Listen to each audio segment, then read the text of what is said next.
We are fighting a war of attrition, in that we kill in self-defense, as long as they are going to come and fight with us. The only fear is, suppose they come at least 2,000 yards height and they drop somebody here. Let them drop. But if they drop, now I'm having 1 mg. Let them So this MG will take. Let them drop. They will get lost in this area. Yeah. The Pakistan government dismissed the guerrillas as a bunch of miscreants and the war as a border skirmish. I was surprised to find a highly organized resistance led by officers with impressive military records. Here Major Khalid briefs Sub-Sector Commander Captain Salek Chaudhry, who before he defected was a staff captain in headquarters Dhaka.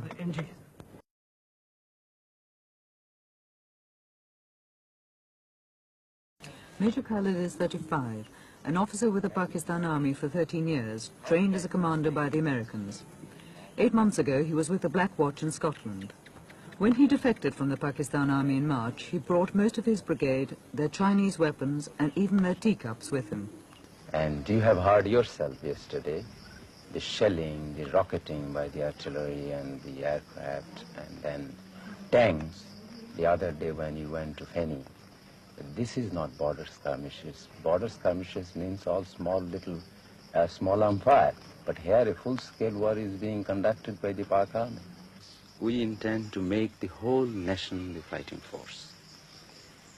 And the hardcore being provided by the regular troops, that is the Bengal Tigers. It has its good reputation of being good fighters, and it has fought well. The hardcore of the Liberation Army are professional soldiers, but thousands of students and peasants are joining them. There is little time for formal training, so they're sent to the front unarmed and untrained with the regular troops to get experience. And if they're lucky, a gun captured from the Pakistan Army. Ishaq, a 19-year-old student, took us with his patrol to inspect several villages. He's said to have killed 56 men. There was shelling yesterday, and one mortar shell landed here, 3-inch mortar, and it killed a cow, you know. And on that side of the village also, a few civilians were injured by fire from small arms. You see, shelling continues here almost all the time.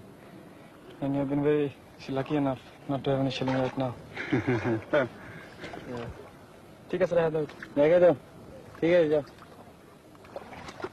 The guerrillas' lack of arms and ammunition is compensated by their passion for an independent Bangladesh, and their hatred of the West Pakistanis is constantly renewed by the stories that the refugees tell them. I wish I could take you inside. All the cantonments in Bangladesh are nothing but concentration camps. These hundreds and thousands of girls are kept there as prisoners. They are tortured, they are raped, they are dishonored, and after that they are killing them. You see, all the dead bodies are floating in the rivers.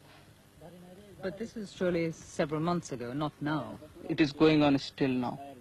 2 of my sons I lost there, and my houses has been looted, and my other articles also looted. Everything lost there. Then I found that my life also insecure. But did your son do anything to the military? Nothing, did nothing. Then why did they shoot them? Their habit is this. Their habit is this. They are murdering. Also they are murdering. All along they are murdering. For how long? Not only my 2 sons. Many people shooting. He saw his father, mother, and everybody of the family killed by the Punjabis. And of course his sister, who was about to get married, was kidnapped by the Punjabis and has been taken away. And he heard the story from the other villagers that she has been probably tortured and dragged out of that place brutally and has been taken away. And he was left with no alternative. And now he says, I have nothing to lose in this world. And he decided to join Mukti Fauj, and he wanted to take the revenge. Yahya is the initiator of all this. He is the greatest culprit that human civilization can imagine. He is just in the same rank with Hitler and his companions, Eichmann and others. My life, God knows how I shall pass my life. Now I am loitering either in the there. Sometime living here, sometime living there. This way I am passing my time. 98 East Pakistanis out of every 100 voted for them in a democratic election. But the West rulers refused the League's demands and decided to impose its power by force. What he says is they had first of all voted for Army League, and that was one of their faults. And later on, they have been feeding us the Mukti Fauj, and that was their fault. And when they got them unarmed and no Mukti Fauj was around, so the Pak Army came in and just burnt off the village and killed a few of them.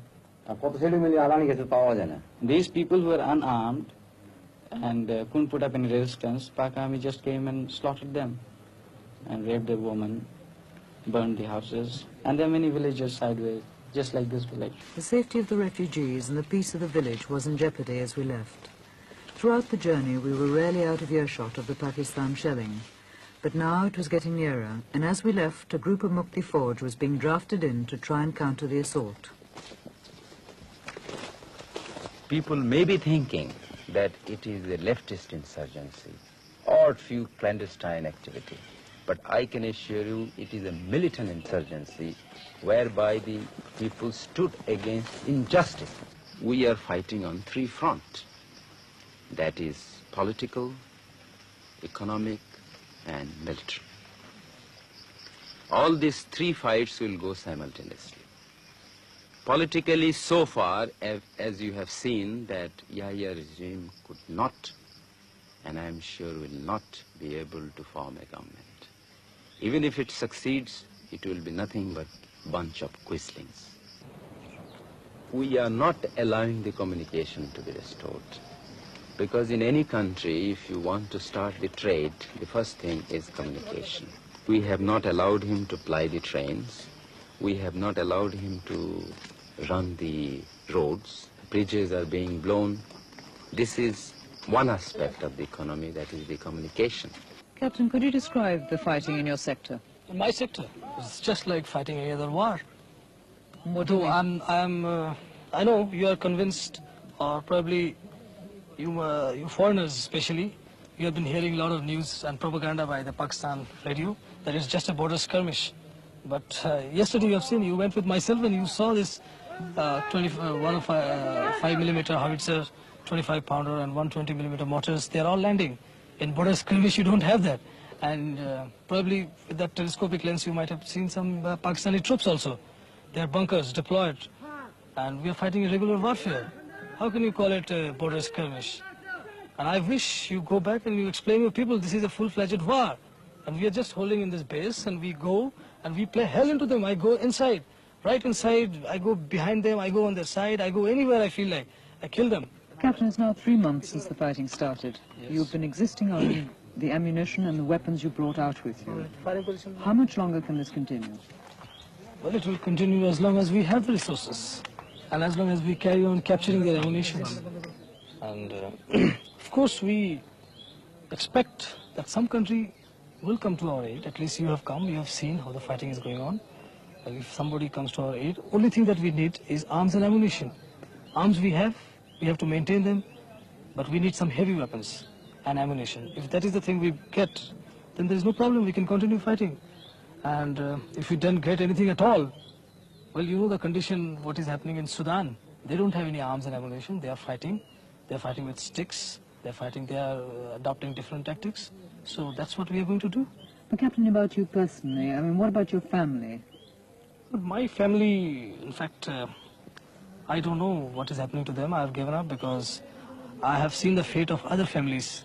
When an officer has deserted and joined this Mukti Fauj, what happened to their families? They were all captured as prisoners and kept in the cantonment, and I don't know what has been done.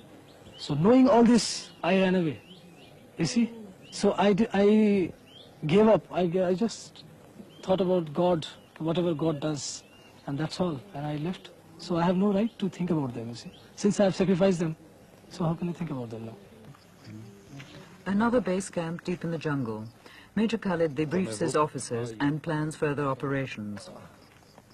As most refugees from the war are Hindu and the West Pakistan Army is Muslim, there is a danger that people might think that this is a religious war. But every one of these guerrillas, in fact every Mukti Fauj soldier I met, was a Muslim. But the only thing which I am worried about, that is the protraction of this war, As long as the war is continued for years and years and years, what is going to happen is the misery of the people. Misery in the sense that there will be a lot of killing, crossfire, the civilian will come into between the freedom fighters. Not that we are very much bothered for such sacrifice, and people are ready to give it. I have seen wherever there is or we catch the enemy in an ambush, and the immediate reaction of the enemy is to burn the villages and kill the people of that area, rape the girls. But after that effect, initially we were afraid that the people will just desert us and they will think that this is a menace. But to the contrary, I have found out that they still want that we should go in action, even if they have to sacrifice everything. I have been told even by the people to the extent that let there be nobody in Bangladesh, they cannot take the soil out of our country. Soil, let the soil remain.